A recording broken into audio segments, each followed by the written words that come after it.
Le département du Finistère vient d'établir son plan départemental de l'habitat. Reynald Tanter, vice-président du Conseil général, membre de la commission territoire et environnement, délégué au logement, nous présente les grandes lignes de ce document ressource. La première orientation, qui est aussi une priorité, c'est d'adapter l'offre d'habitat neuf et ancien aux besoins et aux ambitions des territoires, mais aussi des habitants.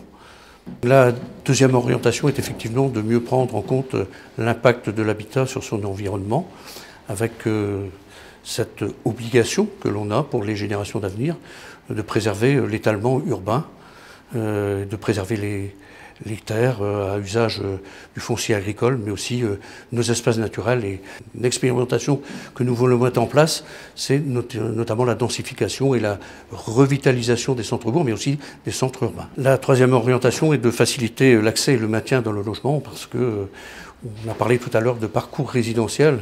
Lorsqu'on entre dans un logement, évidemment, l'objectif étant d'y rester, ou alors de permettre le parcours résidentiel. Il faut absolument que le logement puisse s'adapter au fil de la vie et au fil des nécessités professionnelles et autres. On a voulu une transversalité, on a voulu que les territoires se parlent lorsqu'ils conçoivent des politiques de l'habitat, des politiques d'aménagement, parce que le volet aménagement est important également dans ce regard. Donc nous avons souhaité que les territoires puissent se parler.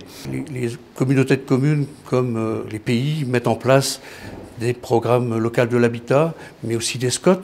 Nous n'avons pas voulu que notre plan départemental de l'habitat soit une addition de l'ensemble de ces dispositifs, mais au contraire permettre leur cohérence au niveau départemental.